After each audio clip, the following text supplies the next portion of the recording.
Welcome to my channel my life my way. और आज मैं फिर से लेकर आई हूँ क्लास 10 के छात्रों के लिए कुछ इम्पोर्टेंट चैप्टर और इसके इम्पोर्टेंट क्वेश्चन। जिस तरह से हम देखते हैं, यहाँ सामने में प्रश्न है, तीसरी कसम कहानी की समीक्षा कीजिए। तो मैं कहूँ कि फणीश्वर नाथ रेणु द्वारा रचित यह तीसरी कसम कहानी इस आधार पर एक फिल्म भी बन चुकी है जो काफ़ी चर्चित रही है और उसके जो गाने हैं वो भी काफ़ी पसंद किए गए। तो बहुत से स्टूडेंट्स को मैं यह कोशिश करती हूँ कई बार कि उन्हें पूरी फिल्म में दिखा दूँ, इस तरह से वे ज़्यादा अच्छी तरह से समझ पाते हैं। लेकिन फिर भी जब समीक्षा लिखने की बात होती है तो बच्चे अटक जाते हैं। तो यहाँ पर मैं पढ़ रही हूँ समीक्षा, और ध्यान से स्टूडेंट्स देखें तो कुछ ना कुछ उनकी समझ में ज़रूर आ जाएगा और बिल्कुल भी दिमाग खाली नहीं रहेगा कि एग्ज़ाम में आए तो मैं क्या लिखूं, ये समझ नहीं पाएंगे, ऐसी हालत नहीं होगी। तो सबसे पहले मैं कहूँगी कि मेरे चैनल को अगर सब्सक्राइब नहीं किया तो सब्सक्राइब कर लें, लाइक करें, दोस्तों के साथ शेयर ज़रूर करें। तो फणीश्वर नाथ रेणु की तीसरी कसम कहानी हिंदी साहित्य की कालजयी कहानियों में से एक है। यह एक आंचलिक कथा है। तीसरी कसम कहानी की समीक्षा कहानी कला की दृष्टि से निम्नलिखित बिंदुओं के अंतर्गत की जा सकती है, यानी कुछ बिंदु है जिसे पकड़कर इसकी समीक्षा की जा सकती है। समीक्षा में हर चीज़ बताया जाता है कि ये चीज़ कैसी है, वो चीज़ कैसी है। तो जिसमें कुछ मुख्य चीज़ें होती है जो बतानी होती है, जैसे शीर्षक कैसा है। तो हम देखते हैं कि कहानी का शीर्षक एक आईना होता है जिसमें पूरी कहानी बिंबित होती है। यानी जब उसका शीर्षक आप पढ़ते हैं तो आपको कहानी के बारे में बहुत सारी चीज़ें, एक आइडिया मिल जाती है। कहानी का शीर्षक आकर्षक, कौतूहलपूर्ण जरूर होना चाहिए। तो इस कहानी का शीर्षक देते ही मन में अनेकानेक प्रश्न गूंजने लगते हैं। कसम किसने खाई, क्यों खाई, 3 कसम ही क्यों खाई, क्या क्या कस्में खाई, वे कौन सी परिस्थितियाँ थी, आदि आदि। उस दृष्टि से देखने पर इस कहानी का शीर्षक उपयुक्त लगता है। अगर आप लोग भी ध्यान दें तो तीसरी कसम यह शीर्षक हमारे अंदर एक उत्साह पैदा करता है कहानी को पढ़ने की और जानने की कि इसके पीछे कौन सी बात है। दूसरा अगर हम देखते हैं तो कथा वस्तु। रेणु जी आंचलिक कथाकार हैं, अतः उनकी कहानियों का ताना बाना आंचलिकता की पृष्ठभूमि में ही बुना जाता है। इस कहानी में 3 अलग अलग कहानियों का समावेश है, पर अंत में 2 छोटी कहानियाँ पीछे छूट जाती हैं। एक कथा है हीरामन गाड़ीवान के राशन की सामग्री को चोरी चोरी दूसरे स्थान पर ले जाने की, स्मगलिंग की, चौरायन की। दूसरी कहानी है बैलगाड़ी पर बांस लाद कर ले जाने और उसकी पिटाई खाने की। और तीसरी जो मुख्य कथा है वह नौटंकी कंपनी की नायिका को अपनी गाड़ी पर बैठाकर मेले में ले जाने की। यह कथा उसे इतना प्रभावित करती है कि वह हीराबाई से सहज एक तरफा प्रेम करने लगता है। यही कहानी की कथा वस्तु का केंद्रीय विषय है। जब वो तीसरी कसम खा लेता है कि किसी नौटंकी कंपनी की औरत को अपनी गाड़ी पर नहीं बैठाएगा तो कहानी का अंत बड़ा ही मार्मिक हो जाता है। इस तरह से हम कथानक की बात करें तो इसमें अन्य प्रासंगिक कहानियाँ जुड़ जाती हैं, जिसमें छोटी छोटी कहानियाँ जैसे महुआ घटवारिन की कथा मार्मिक और हृदय स्पर्शी है।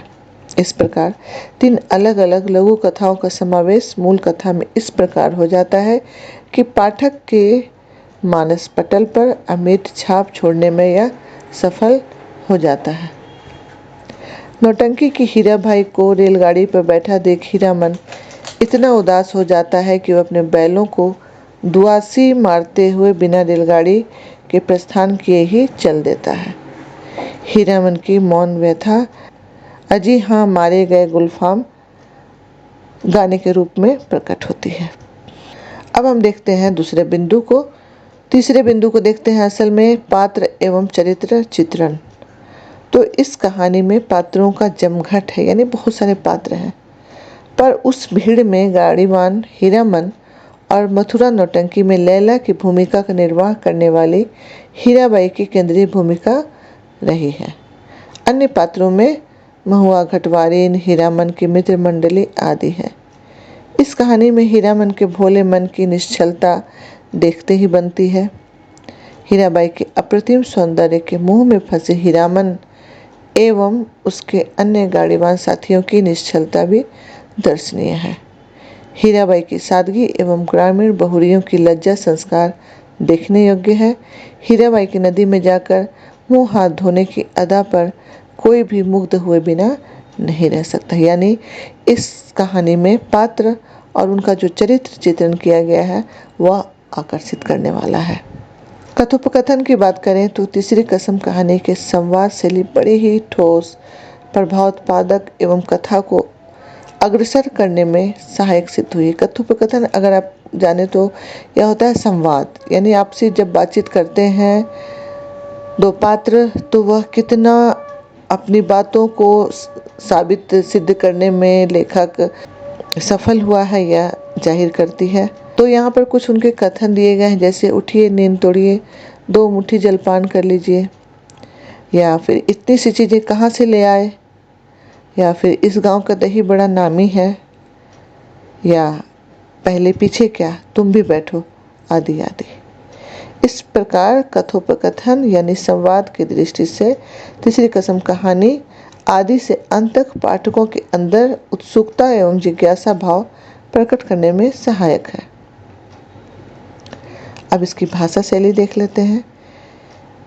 जहाँ तक हम जानते हैं कि रेणु जी आंचलिक कथाकार हैं, अतः इनकी कहानियों में आंचलिक शब्दों का बड़ा सुंदर समायोजन होता है। आंचलिक यानी किस अंचल विशेष की जो ग्रामीण क्षेत्र की चीज़ें, ज़्यादा घटनाएं इनकी कहानियों में हैं। कथाकार हमेशा इस बात का ख्याल रखता है कि शब्द सरल एवं सहज हो, जिसका अर्थ पाठक सहजता से आत्मसात कर सके। सिया, हिस्स, वैष्णव, कीर्तनिया, लहसनवा, चिरैया जैते, करमवा, सजनवा, बाचे, ऐसे आंचलिक शब्दों के पुट लिए यह कहानी आगे बढ़ती है।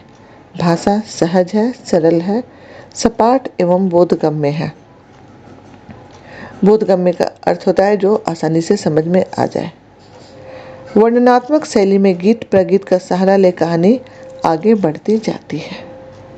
उद्देश्य अब अंत में देखते हैं तो उद्देश्य आंचलिक परिवेश का चित्रण करते हुए एक आदर्श प्रेम एवं बलिदान की भावना को प्रकट करने में कथाकार सफल हुआ है। पाठकों के मन में हीरामन एवं हीराबाई तथा नौटंकी के गीत हमेशा गूंजते रहेंगे। तो अपनी एक अमिट छाप छोड़ने में कथाकार ज़रूर सफल रहा है, और इस कहानी को पढ़ने के बाद या फिर इसकी जो फिल्म है उसे देखने के बाद उसके गाने पाठकों दर्शकों के मन में गूंजते रहते हैं और काफ़ी वे अर्थ प्रकट करते हैं जो मन को छू जाती है। जैसे कुछ गाने अगर हम ले लें तो झूठ सजनवा झूठ ना बोलो, खुदा के पास जाना है, ना हाथी है ना घोड़ा है, वहाँ सिर्फ पैदल जाना है। अंत में हम निष्कर्ष देखते हैं तो यह कहा जा सकता है कि तीसरी कसम कहानी एक सफल एवं कालजयी कहानी है। कहानीकार ने यह बताना चाहा है कि सच्चा प्रेम त्याग एवं बलिदान की अपेक्षा रखता है। वह प्रेमियों को मिलाता ही नहीं अपितु दूर भी करता है। प्रेम देने की चीज़ है, ना कि पाने की। अब हम देखते हैं एक और प्रश्न, तीसरी कसम कहानी का उद्देश्य क्या है। तो रेणु जी एक आंचलिक कथाकार हैं। उन्होंने अपनी कहानियों में गाँव की धड़कनों को साकार रूप में प्रतिबिंबित किया है। यह सत्य है कि उनकी कहानियों में आंचलिकता की स्पष्ट छाप है। रेणु जी एक कहानीकार ही नहीं बल्कि एक कैमरामैन की तरह हैं। वे अपनी रचनाओं में पल पल नए चित्र उकेरते हुए नजर आते हैं। रेणु जी का स्वर मानवतावादी है और चित्रण यथार्थवादी। प्रस्तुत तीसरी कसम कहानी में उन्होंने हीरामन के माध्यम से, उसकी 3 कस्मों के माध्यम से जिन जीवन मूल्यों की स्थापना की है वह अद्वितीय, अनमोल है। क्या हम अपनी प्रतिबद्धताओं के प्रति समर्पित नहीं हो सकते? अतः अंत में रेणु जी के अनुसार हम कह सकते हैं कि तीसरी कसम सर्वदा सफल, प्रभावशाली एवं प्रेरणास्पद कहानी है। हीरामन का यह चरित्र हमारे लिए एक पाथेय बन सकता है, यानी पथ प्रदर्शक का काम करता है।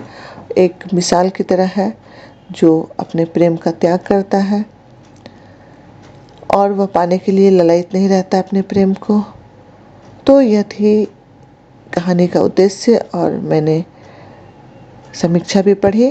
तो मुझे उम्मीद है कि अगर स्टूडेंट्स ध्यान से इसे देखेंगे, सुनेंगे तो उन्हें समझ में आ जाएगा। वीडियो देखने के लिए सभी का धन्यवाद।